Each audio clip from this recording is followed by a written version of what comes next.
Good morning, everybody. Getting everything queued up here. Here we go. All right. It's good to see everybody. Happy New Year's, Chinese New Year's, the year of the snake. Blah. But apparently that's supposed to be a very good year. So we'll go with that. All right. Here's just a silly little cartoon I stumbled upon. I don't know if one of you sent it to me or I just found it, but here you go. Not sure if you can relate. You know, it's interesting about scraps is that when I took a Susan Carlson class, scraps like this would be appropriate to save. And in the olden days, I just like, there's this much, toss it. So it's a whole mindset. And I saw a real clever way to store scraps, which I'm sure a lot of you know. And that's in one of those shoe holder things, that hang behind a door, and you could just have different color stations there, especially if you're going to take a class like with Susan Carlson. So, today, what we're going to be doing is this. I No matter what brand sewing machine you have, especially if it's a higher end sewing machine, I want to make sure that you're aware of all the features on it that may be available to you. And I would grab a pencil here. And if you see something that's intriguing, you can ask your dealer. If you have been thinking about getting a Bernina or 700 series or have just purchased one, I think this might be a little helpful for you. So we're going to do that. And then we finally figured out how to get that video on how to clean your machine. It only took 2 adults and 2 weeks.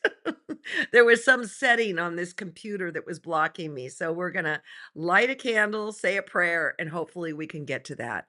So let me see what I have. Some of this stuff I put up, and honestly, I don't remember. Oh, Joyce sent me this, and I wanted to share it because look, that's just from Driftwood, right? And then Simple Paint. Way back in the day, we've all been artists one way or another, or we wouldn't be here. But I was with my girlfriend Karen, and we were up in Tahoe. I don't even remember this, but she said, "Remember when you made pine cone art?" That's when I realized you could make anything to be art. And I'm like going, I really don't remember, but I'm glad you do. So I thought that was funny. But then going with the wood theme, you can remember last week or so, Susan Skeel sent us a sewing machine made out of buttons. Well, she found this somewhere. And I thought that's really fun. So thank you, Susan, for sending that along. Thank you for the tulips. Okay, saying something nice about the tulips. I went to Trader Joe's yesterday and John said, "You have to buy yourself flowers." So this is what came home. And I was, you're sitting there going, okay, what color, what color? And I realize it's perfect there because of the batik that's behind it. Okay. So, Rhonda, you got to use your friend's B770 during Road to California. That was a real dangerous thing to do. That's all I'm going to say. So, what I did was I did a recording that I'm going to show you so John could do the camera work. In the olden days, I'd sit there with 2 cameras and hassle it on me and all that sort of stuff. So, not as the case. He did an excellent job. Again, if you have any questions or anything, ask me at the end because I'm going to be paying attention. All right? So, here we go.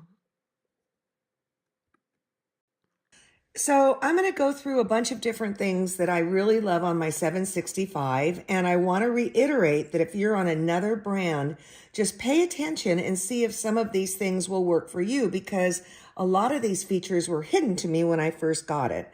All right, let's start with what was love at first sight. It was this huge, huge space in here. And it's my understanding that while a lot of machines have this is a little bit bigger too. So I love that. But what I'm going to be sharing with you also equates to the 500 series is just a little bit shorter. All right. So how do I love you? Let me count the ways. Let's start with the bobbin size, all right? It comes with a huge, huge bobbin right here. My older Berninas, this was the bobbin that I used, and you can see the difference of the size right there. If I put on my 80 weight Quilter Select, this will sew forever and ever and ever. Another misnomer, and I saw this somewhere on Facebook or maybe even on a blog or whatever, that said you can do drop-in bobbins with Berninas, like the 440 or whatever. You can't. So this is what you are dealing with, all right? When you get your machine, you are going to have it come with a 1C, right? Kind of for general sewing. And let me take that off. This wider throat plate right here. All right. Now, the great thing about the wider throat plate, well, let me share and contrast, is that, let's say, this is, look how easy this is to take off. This is a 5 millimeter, I believe. And this is much bigger. It's either a 7.5 or a 9. Honestly, I'm embarrassed to say I don't know. But why you care is because this is the width of the fancy stitches that you're going to be allowed to do.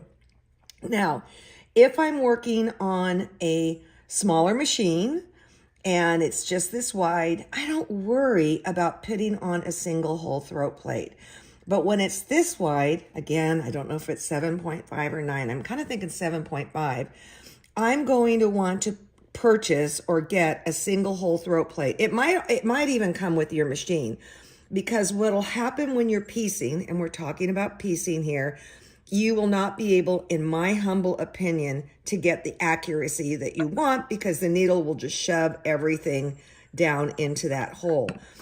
I want to say how easy it is to put on and change these throat plates. I've had machines where you have to get out a screwdriver and all that, but I know how important it is to go to a single hole when you've got the width for fanciness.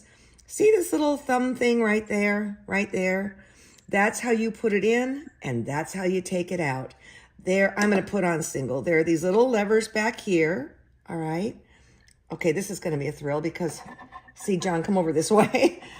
I want them to see more than my hand. This just slides down. These two little holes pop into there and push. That's it. And if I want to get it out, I just push that little fingerprint thing, and there you go. If for some reason these break, ask me how I know.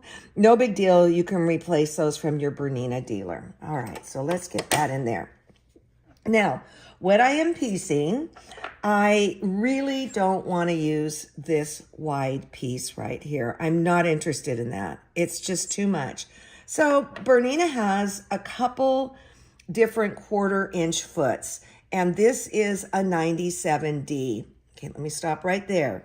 D means it is dual feed. If there's a C on it, it is not dual feed. If you have a D on it, you must engage the dual feed. And that's very, very simple to do. I will say, when I got this machine, I didn't know how impressed I'd be with the dual feed. It's very simple to put on. There is the female part, and then there's the male part. It's this little part that sticks down. I hate using that, but that's the truth. And then you pull down the lever, all right? That now it's attached. But then behind, you're going to reach, and you are going to pull down the dual feed. If you don't pull it down, it's going to go wee-wah on you. So again, if it is, well, a D, this is a D, 20, you engage it. If it's a C, you don't engage it. And that's pretty important to know, okay? So let me talk about some of the other cool features. Listen, I didn't even say the reason I got my first Bernina like 40 years ago was the knee lift. They call it the hand-free system. And when I teach and people don't use this, it makes me crazy, because going like this, okay, John, come on up here. It lifts and lowers your presser foot. And I think some people get spooked about it because they're used to, in the olden days, that was the gas, but not the case here. Love that. Now, another thing that I want to talk about this rope plate, and John, you got to really get in there. This is your 1/4 inch foot. This is a 97D. Again, there are other ones. When we use a 1/4 inch foot, we're taught to align the outside fabric right with this side of the foot.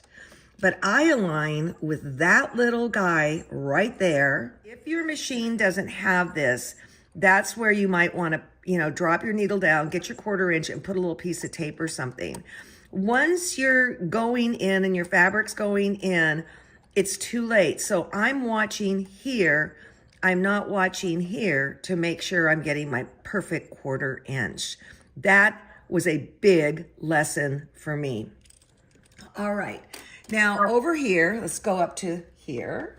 When you get your machine and you turn it on, one of the options is to make your needle up or needle down.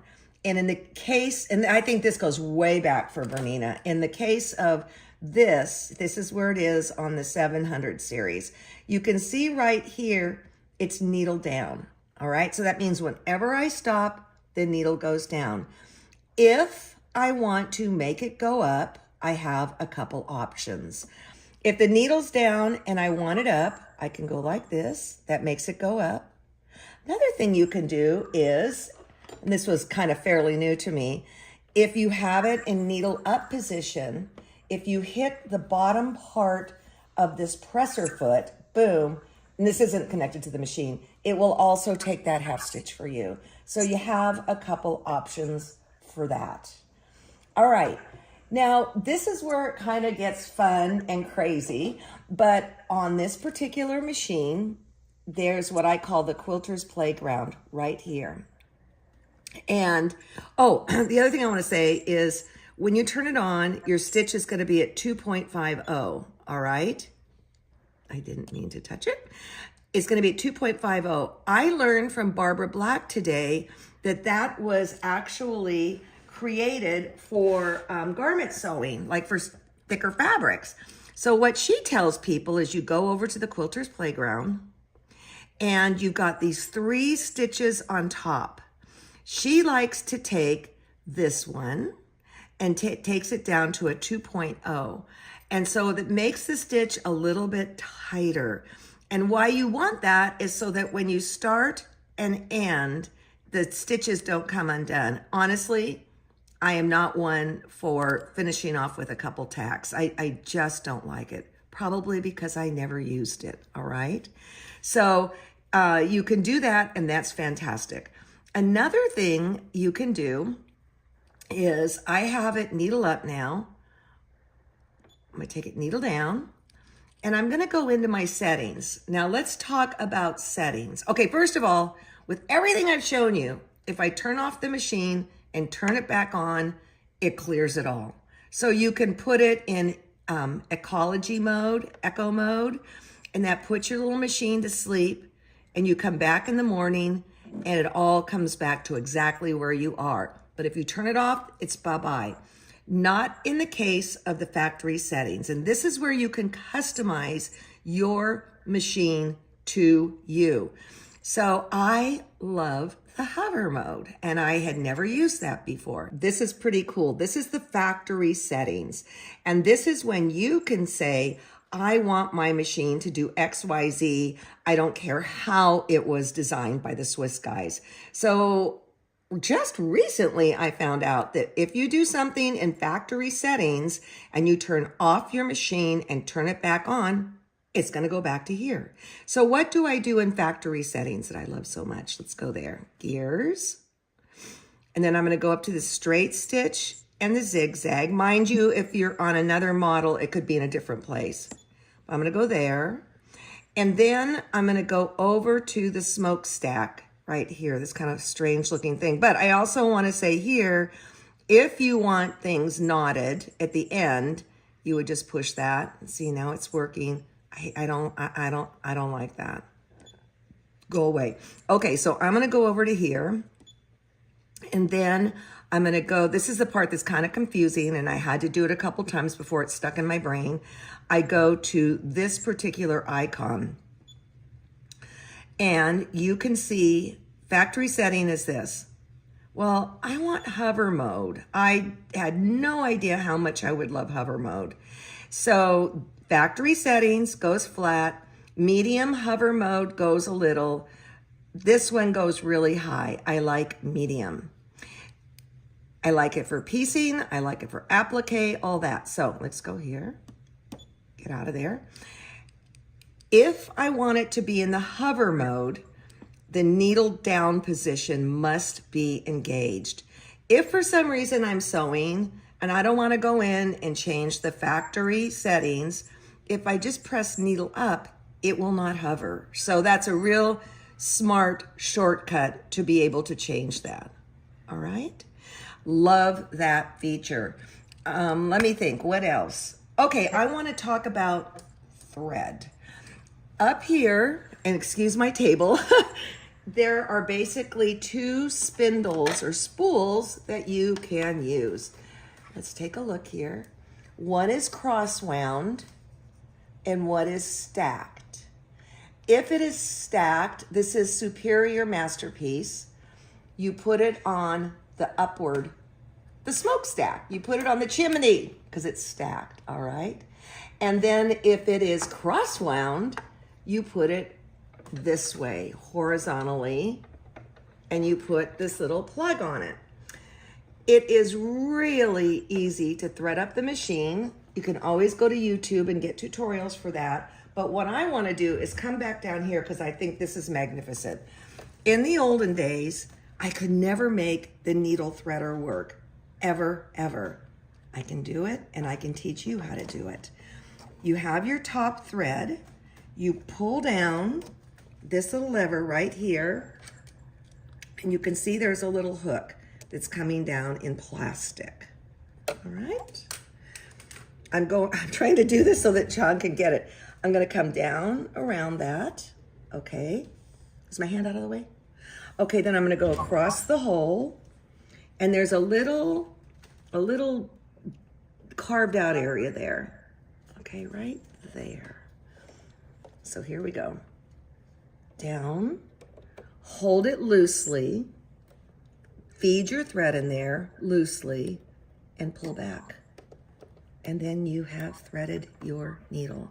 And this comes in super handy when you're doing things like applique and you want to change, all of the threads and all that. The actual gears, and excuse John and myself's face, hi, this is zigzag, this is straight stitch, and this is moving your needle to one side or the other. This machine is smarter than me. If you recall, we have a single hole throat plate and a piecing foot on. I'm going to try and move the needle to the left. Let's see what happens. Okay. It stops me. And a lot of machines do not have the fine minutia that this one has in order to move it just itsy bitsy bitsy. You can see right here, there's a number 3. That means I've been playing with the machine, all right? When I go back to the middle, there's no yellow. So whenever you see yellow up here, you know something has changed unless it's in the factory settings. So last but not least, what I want to say to you is that no matter what brand, no matter anything, you are entering into a relationship with your local dealer. This is not a used car salesman thing. This is a family. And you want to make sure that you get on with this dealer. And this is any brand, everybody, any brand.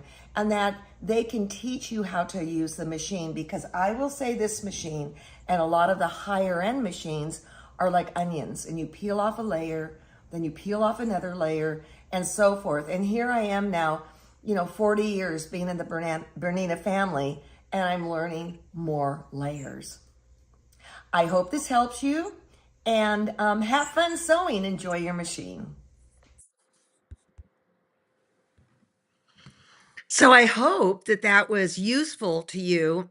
And then when we got done making it, doing it together, and John edited out some boo boos and stuff, I went, "Oh my gosh, there were two things I didn't even tell you about." But you know, scissors. This thing has scissors, so you can just click that, and there it goes. The other thing is, see that green button up there? Let's say for some reason you do not want to use your gas pedal. That green button will allow you to sew with your without your foot on the gas pedal, and that sometimes comes in really handy with little kids. But all right, hold on. In conjunction, I didn't show you the speed control, all right? So if you go all the way to the left, it is turtle. If you go all the way to the right, it's jackrabbit. Now, why would I put it on turtle? I would put it on turtle if I had a kid on the machine, all right? Because this thing, I think I heard somewhere it can do like 1,000 stitches a minute or something crazy like that. So slow it down. Also, I took a class from David Taylor 100 years ago at the Cotton Patch, and he was teaching how he machine quilts. And he said, always slow it down because that will give you more control over the whole thing. And even on my Q20, I slow it down. So if for some reason I, hit my gas pedal, I'm okay. So, okay, let me go back. Well, yeah, the quality of the stitching on a Bernina machine. Yeah, it's beautiful. Okay, okay, okay. All right. Now we're going to go to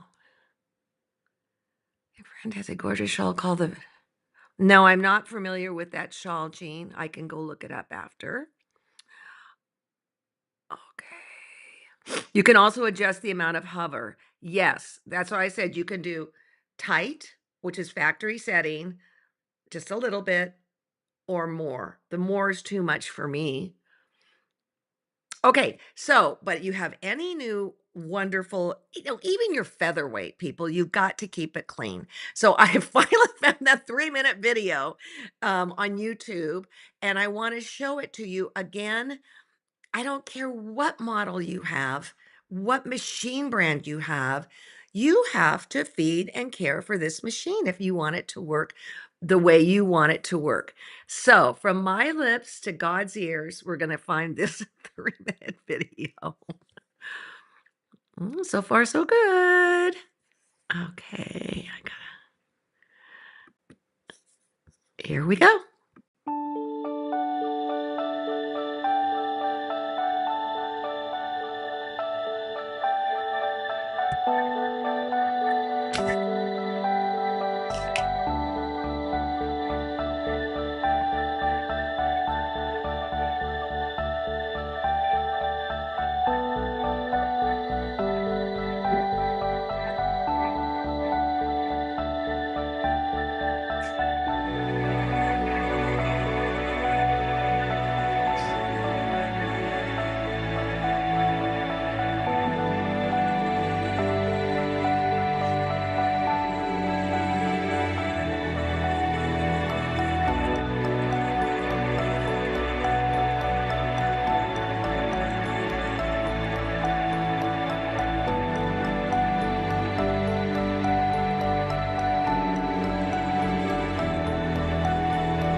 Bernina, made to create. Just a couple other things I forgot. If you have the bobbin door open and you forget to shut it, your machine will stop stitching. How many times did I have to do that? Because I never bothered shutting it before. Oh, the reason you do that is because there is a thread. That's your thread sensor that will tell you when your bobbin runs out, which is always a thrill. And the other thing, when I tried to show this video, what, a week ago or whatever, two, three, um, I did not know, but this is true. You must use the correct oil for the machine you are using. And Jeannie Delpit at Bernina explained to me why. It has to do with the sensitivity. Okay, I'm going to put it in my words now. The sensitivity of the machine, the movements of the gears, and all that kind of stuff. And I would say, so in other words, what I'm going to use on my Q20, or what I might use on my Serger, or what I might use on my old 153, and now my new Screamin' machine might be different oils. Don't be careless with that. I did not know that. Um, Okay, if the machine is turned off and unplugged, how can the thread catcher move to the left? I don't know. I didn't make that video. I don't know, but give it a try. Interesting. And then someone said it is a 9 millimeter. Okay. Do you have any way to keep the foot pedal from walking away? I have carpet and my sewing room, and I have tried sticky shelf lining. Hey, how about Velcro? Right? How about Velcro? That might work. Put some on the floor and then put some on your machine. Okay. Okay. So I wanted to show one last thing to you. We're doing a lot of technical stuff here. And I have a new friend that I've never met, who's up in upstate New York, and she has a new kitten. And Ruth, we've seen her work. It's beautiful. She got a new kitten. I'm the auntie, okay? And so I get updates every other day on how the kitten's doing. The kitten had a rough start in life, just a rough start. And it's a scaredy cat. And so Ruth rescued her, and the kitten hasn't been very grateful for being rescued. But last night, she said she got some fancy, wonderful treats that she made her, and got the kitten out, okay, and played with her until 3 in the morning. God, Ruth, I love it. So, with all this technology, I will show you a wonderful little thing that I found. Oh, alien tape. Yeah, I like the idea of a brick too. Yeah. Oh, thank you. If you're going to buy one, any Bernina machine that's over $1,000. So, and or let's say you want to get the long arm system or whatever, I can mail you this rebate. It has nothing to do with the price that you negotiate with your dealer. This comes as a thank you from myself and Bernina USA. So what happens is I have to send this to you before you purchase it, all right, not after. And then you'll fill all this in within a month. It tells you exactly what to do. And then you mail it to Bernina and they send you $100 check. And guess what? It's not just for to go buy more Bernina stuff. It's whatever, but you'll probably will go buy more Bernina stuff. So how you do this is you write me at ALEXANDRSN at Gmail. Excuse me. Tell me your snail mail because it's not digital, and I will pop this into the mail ASAP. And then you've got 30 days. All right. Um, yeah, anti-slip matting. Yeah, that's funny. Now that you say that, it doesn't slip on my hard floor. But today has been wonderful. Thank you for joining me. I really appreciate it. And I'll see you next Monday. I'm not quite sure what's on the docket, but it'll be something good. I promise you. Promise. Have a good rest of week. I get to go have lunch with Sujata, so I'm a little excited. And thank you for choosing to spend your time with me. Have a good one. Bye bye.